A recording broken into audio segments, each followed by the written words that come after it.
every successful business, every successful organization, every successful individual has to embrace change and transform their behavior.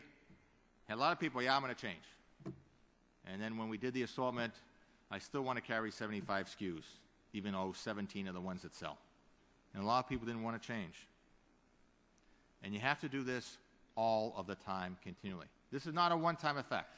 And the reason I went through the milestones of Best Buy, because if we made a change in '98, and if we had, and we put it, Accenture in there, now it's Accenture in there, Best Buy still be around.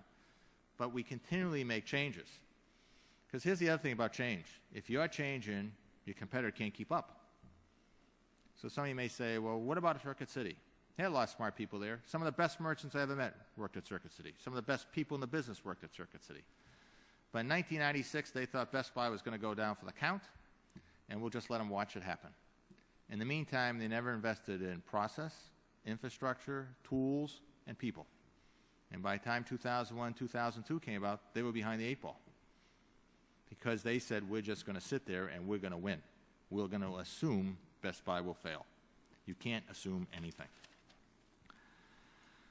Now, somebody or some buddies out there may be thinking, my company is doing pretty good. And some of you have had unbelievable success stories. My business unit's doing good. My department's doing good. And I once had a whole boss who said, and I quote, if it ain't broke, don't fix it. My answer to that phrase, from my teachable point of view, would be, if you don't fix it, you'll be gone. If you buy into my premise, the case for change, where do you start? I believe there are 4 pillars to design a business, and yes, I have an acronym because Best Buy has thousands of those, so I got brainwashed, and I call it CODE, C-O-D-E. C stands for customers, O stands for operating efficiency, D for differentiation, E for entrepreneurship. It all starts with the customer. We say that, but do we really believe it?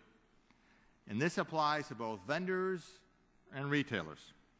Put the customer at the center of your business. And I'm not talking about customer satisfaction. Did you have a happy shopping experience? But a real fact-based understanding of who they are, how do they think, how do they behave, and what are their needs and unmet needs. So I'd ask you to take a little quiz and see if you can answer the following questions about your customers. Do you know who your most profitable customers are? Especially if you're a retailer. Some of you on who are distributors may have a better handle because understand the cost prices. Who are your most profitable customers? Who are your core customers, and what are their real needs? Who are your prospective customers? Who are the customers you want but don't have, and why? And most importantly, in your organization, who owns the customer?